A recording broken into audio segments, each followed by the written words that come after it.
உங்களுக்கு பிடித்த ஆளில்லா தரை வாகனம் என்ன என்பதை எனக்கு தெரியப்படுத்துங்கள். அதைத்தான் நாம் இன்று பேசுகிறோம். இன்றைய நவீன மோதல் மற்றும் போர்க்காட்சிகளில் இந்த வகையான தொழில்நுட்பம் மிகவும் முக்கியமானது என்று எனக்கு தெரியும்.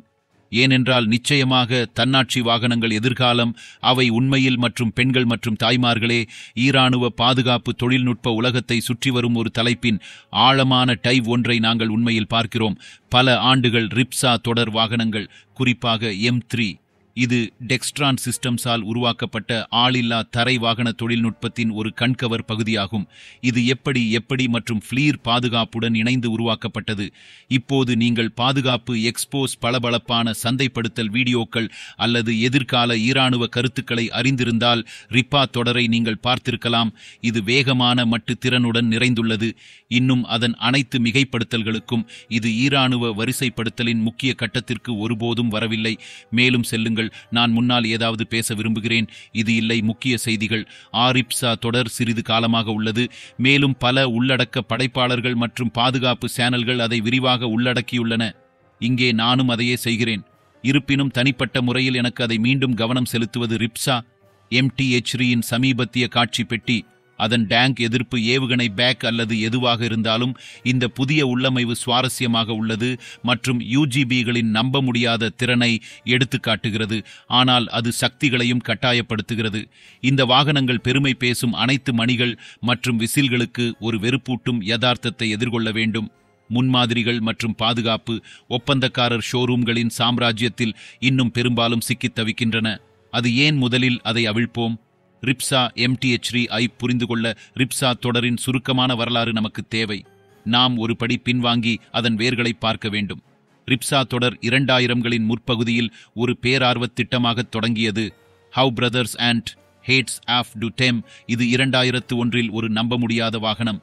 அவர்கள் தங்கள் அசல் முன்மாதிரியான ரிப்சா MS-1 ஐ டெக்சாஸில் நடந்த ஒரு வாகன கண்காட்சியில் அறிமுகப்படுத்தினர்.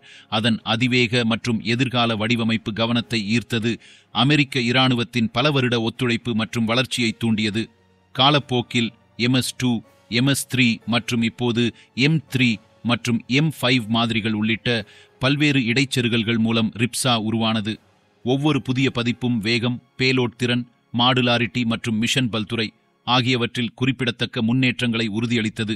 MTH-3 உருண்ட நேரத்தில் டெக்ஸ்ட்ரான் அமைப்புகள் இராணுவ பயன்பாட்டிற்கான தளத்தை வணிகமயமாக்குவதில் முன்னிலை வகித்தன. M3 உண்மையில் என்ன கொண்டு வருகிறது என்பதை கொஞ்சம் நெருக்கமாக எடுத்துக்கொள்வோம் அட்டவணைக்கு. ஏனென்றால் காகிதத்தில் இது உண்மையிலேயே மிகவும் சுவாரஸ்யமாக இருக்கிறது. அதன் பேலோட் திறன் MT 5000 வரை எடுத்துச் செல்ல முடியும். இது லாஜிஸ்டிக்ஸ், உளவு மற்றும் அதன் ஆஃப்லோட் சக்திக்கான போர் ஆதரவு உட்பட பல்வேறு பணிகளுக்கு ஏற்றதாக அமைகிறது. இது 10 kW ஆஃப்லோட் சக்தியை வழங்குகிறது. இது உளவு உபகரணங்கள் முதல் ஆயுத அமைப்புகள் வரை பரந்த அளவிலான மேம்பட்ட பேலோடுகளை இயக்க உதவுகிறது. இப்போது இந்த விஷயம் மணிக்கு 30 மைல் அல்லது 48 கிமி வேகத்தை எட்டும். இது டிராக் வாகனங்களுக்கு மின்னல் வேகத்தில் இருக்கும். இந்த வகையான நிச்சயமாக ஆளில்லா தரை வாகனங்கள் நீங்கள் பயன்பாட்டுவாதம் மற்றும் அது முற்றிலும் மட்டு இருக்க திறன் வேண்டும். மற்றும் டெக் பகுதி மிகவும் குறிப்பிட்ட பயணங்களுக்காக அதன் சுமையை தனிப்பயனாக்க ஆபரேட்டர்கள் அனுமதிக்கும் ஒரு பெரிய அளவு இடத்தை கொண்டுள்ளது. M14இல் 3 சிறந்த தரை அனுமதியை கொண்டுள்ளது. கரடுமுரடான நிலப்பரப்பு மற்றும் தடைகளை கடந்து செல்ல முடியும். இல்லையெனில் அதன் வகையான மற்ற தரை வாகனங்களுக்கு சவால் விடும் அமைதியான கடிகாரம். இது பேட்டரி மூலம் இயங்குகிறது. அதாவது இது 19 மணி நேரத்திற்கும் மேலாக செயல்பட முடியும். திருட்டுத்தனமான பயணங்களுக்காக சிறந்தது மற்றும் உளவு நீட்டிக்க முடியும் மற்றும் நியாயமாக இருக்க வேண்டும். விஷயம் ரொம்ப அமைதியா இருக்கு. அது குறுக்கு நாட்டுல பவர் பண்றப்ப அது எழுப்புற சத்தம் ரொம்ப அமைதியா இருக்கு. காகிதத்தில் எல்லா இடங்களிலும் சேறு தெரிகிறது. இவை அனைத்தும் எதிர்கால போரை போல் தெரிகிறது, குறிப்பாக தன்னாட்சி அமைப்புகளின் வளர்ந்து வரும் பங்குடன் ஜோடியாக இருக்கும்போது. எனவே என்ன பிடிப்பு நன்றாக உள்ளது. வாக்குறுதி மற்றும் யதார்த்தம் இங்கே விஷயங்கள் அவிழ்க்கத் தொடங்குகின்றன. ஒரு புரட்சிகர தளமாக அறிவிக்கப்பட்டாலும் ரிப்சா M3 இன்னும் பரவலாக பயன்படுத்தப்படவில்லை. அக்டோபர் 2024இல் 2 M3 முன்மாதிரிகள் அமெரிக்க இராணுவத்திற்கு வழங்கப்பட்டன. ரோபோடிக் போர் வாகனம் அல்லது RCV கட்டம் 1 இயங்குதள முன்மாதிரி திட்டத்தின் கீழ் இந்த வாகனங்கள் தியபெடைன் ப்ரூவிங் கிரவுண்டில் சோதிக்கப்பட்டது. அவர்கள் சோதிக்கும் சில விஷயங்களை பார்ப்பதற்காக நான் எப்போதாவது ஒரு நாள் அங்கு செல்ல முடிந்தால் நான் சொர்க்கத்தில் இருப்பேன். அங்கு அவர்கள் இராணுவத்தின் எதிர்கால போர் கடற்படையில் ஒருங்கிணைக்கும் திறனுக்காக ஆராயப்பட்டனர். இன்னும் இந்த முன்மாதிரிகள் அந்த முன்மாதிரிகளாக உள்ளன. அமெரிக்காவிலோ அல்லது சர்வதேச அளவிலோ M3ஐ பெருமளவில் உற்பத்தி செய்யவோ அல்லது வரிசைப்படுத்தவோ எந்த உறுதியான முடிவும் எடுக்கப்படவில்லை. அது பாதுகாப்பு ஒப்பந்தக்காரர் லிம்போ என்று நான் அழைக்க விரும்புவதில் இன்னும் சிக்கிக்கொண்டேன். அங்கு கருத்துக்கள் முடிவில்லாமல் சோதிக்கப்பட்டு காட்சிப்படுத்தப்படுகின்றன, ஆனால் அரிதாகவே உண்மையில் செயல்படும். நாங்கள் இப்போது திரையில் கத்துகிறோம். சரி மாட், சர்வதேச நலனை பற்றி என்ன? இது நன்றாக இருக்க வேண்டும். துரதிருஷ்டவசமாக இது அனைத்தும் நிகழ்ச்சி மற்றும் இப்போது செல்ல வேண்டாம். அமெரிக்க இராணுவம் தூண்டுதலை இழுக்கவில்லை என்றால் மற்ற நாடுகள் காலடி எடுத்து வைத்திருக்கலாம். எல்லாவற்றிற்கும் பிறகு மேம்பட்ட UGVகளுக்கான தேவை அதிகரித்து வருகிறது, குறிப்பாக உக்ரைன் போன்ற மோதல் மண்டலங்களில். இருப்பினும் இப்போது உள்ளது எந்த நாடும் M3ஐ வாங்கியதற்கான அல்லது பயன்படுத்தியதற்கான உறுதியான ஆதாரம் இல்லை, அல்லது செயலில் உள்ள அதன் மாறுபாடு கடமை பாத்திரங்கள் வாகனம் பாதுகாப்புக்கு நிறைய கவனத்தை ஈர்க்கிறது என்பது உறுதி. இது பெரும்பாலும் பளபளப்பான மார்க்கெட்டிங் வீடியோக்களுடன் இடம்பெறுகிறது. நேர்மையாக இருக்கட்டும், இந்த மார்க்கெட்டிங் வீடியோக்கள் மிகவும் நல்லது. என் தனிப்பட்ட கருத்தில் அனைத்து நேர்மையிலும் வாகனம் மிகவும் நல்லது. ஆனால் உண்மையான ஆர்டர்கள், பயிற்சி அல்லது போர் ஒருங்கிணைப்புக்கு வரும்போது ரிப்சா உண்மையில் குறைவாகவே தெரிகிறது. என் பார்வையாளர்களாகிய உங்களுக்கு ஏதேனும் உறுதிப்படுத்தப்பட்ட வரிசைப்படுத்தல் தெரிந்தால் தயவு செய்து அனுமதிக்கவும். கருத்துகள் பிரிவுகளில் எனக்கு தெரியும், ஏனெனில் நான் தவறு என்று நிரூபிக்க விரும்புகிறேன். எனவே இது ஏன் நம்ப முடியாதது? வாகனங்கள் நாடுகளால் வரிசைப்படுத்தப்படவில்லை அல்லது வாங்கப்படவில்லை. நன்றாக சில காரணங்கள் உள்ளன.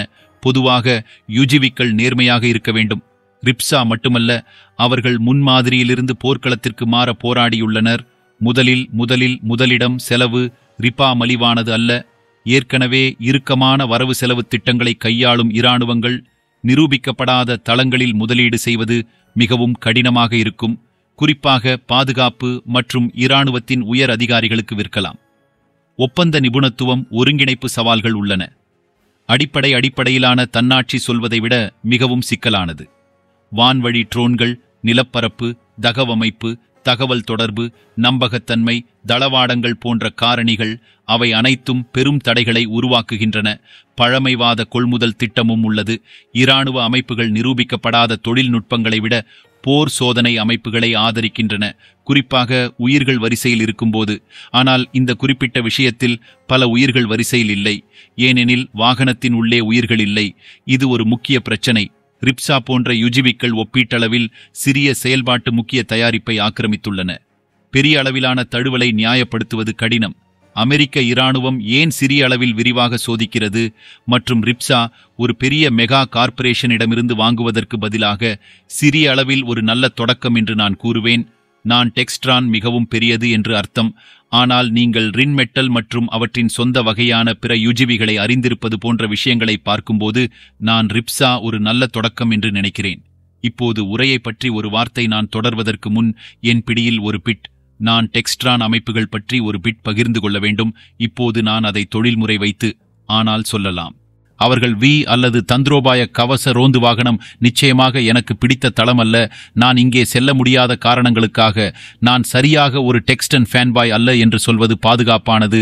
நான் இந்த பகுப்பாய்வை நியாயமாக வைத்திருக்க முயற்சிக்கிறேன், ஆனால் அந்த தட பதிவு உண்மையில் இந்த குறிப்பிட்ட திட்டத்தில் நிறைய நம்பிக்கையை தூண்டவில்லை. மேலும் பாருங்கள், நான் இங்கே பக்கச்சார்பாக இருக்க முயற்சிக்கவில்லை. இது உண்மைகள்தான் என்னை மிகவும் விரக்தியடையச் செய்வது.